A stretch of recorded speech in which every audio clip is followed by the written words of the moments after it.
welcome or welcome back to my YouTube channel Unpratikable. So, I guess it's been like approximately 2 months since I have posted anything.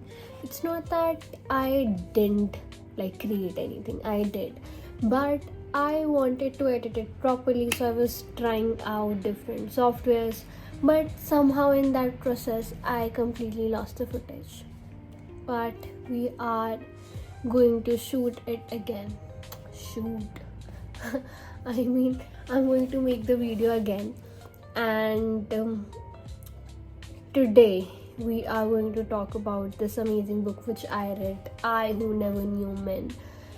I don't know how, but somehow I lost the book and I can't find it. It was literally here only, but it's lost now. So I'll just insert an image here, okay? Now, so what if we grew up in a world where we knew no men, where men didn't exist? So what would happen? And I think this is what this book is revolving around. I feel like this book, I Who Never Knew Men, is a very quiet and emotionally distant book. And I don't know, it doesn't screams for attention. It just stays with you even when it is finished. And it is sort of a sci-fi book, but not really. And even though I've completed this book, it just leaves you uncomfortable. I mean, uncomfortable with so many questions, because the narrator is there but still emotionally distant, because we are following these group of women who are just trapped in an underground cage, and they're guarded by men. Among them, there's a young girl who have never seen the world before. She's the narrator. She has never known freedom, and most importantly, never known men in any real sense. So when something unexpected happens, they escape, and they find a vast and this empty place, which is even more confusing than the cage they were living in. Is that what does it mean to be human? What is humanity and how it stands for?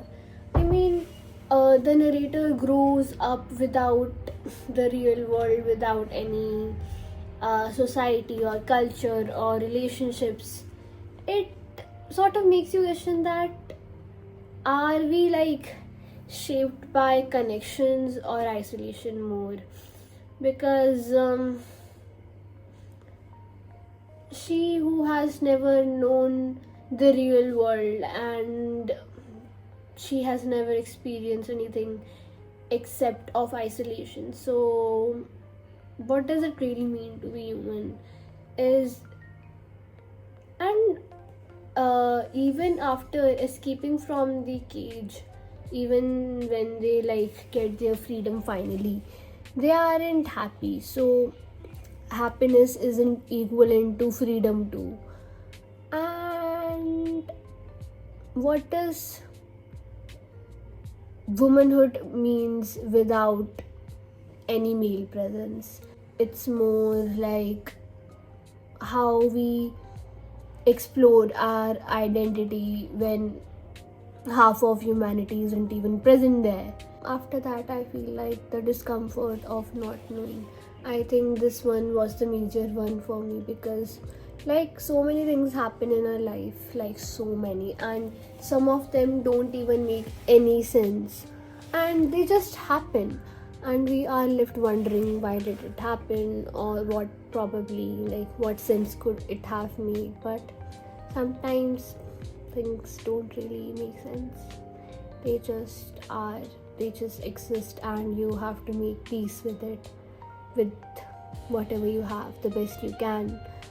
And reading this book was sort of uncomfortable because it was slow paced. You were left with your own thoughts, you had to think on your own, make theories. There was emptiness in that book. There wasn't any vitality or any fullness. Like, how do you know about fullness or happiness if you have never experienced it? One thing that I want to really highlight is that despite not having any real relationships, never knowing the world, the real world, but I think her making acquaintances with those women, and they're even learning to love and to be loved in a platonic manner. I think that was beautiful too. Like, what does it mean to be human after all? So yeah, I think this is my take on this entire book. It is minimalist but thought-provoking without being overwhelming. That's how I would like to describe this book. And the imagery that came into my mind when I came to know that these women were locked in a bunker was of Nazi concentration camps. I don't know why, but it did come. And when I was looking up at the author who wrote this book, I came to know that she fled Germany in dire situations. So maybe sort of influenced, maybe, I don't know. So yeah.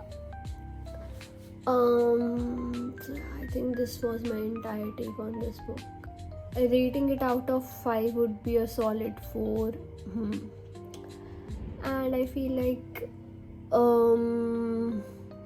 these days it's getting difficult for me to read as much as I used to, because I think mostly when do I get time to read is when I am going to college via metro. Like, when I'm going, then I read. But these days, I don't know, I'm just occupied with some random work. I don't know, and neither I'm like feeling like reading books.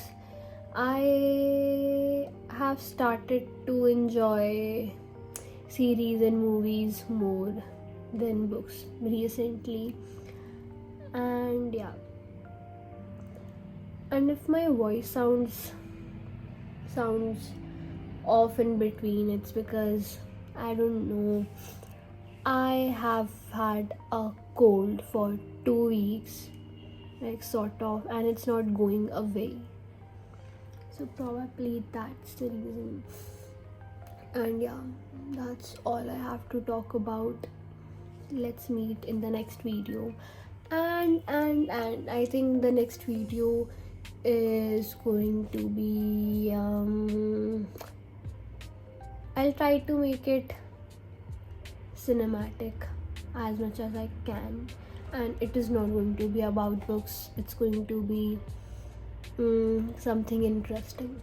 And I'll try to post it as soon as I can. So yeah, that's all from my side.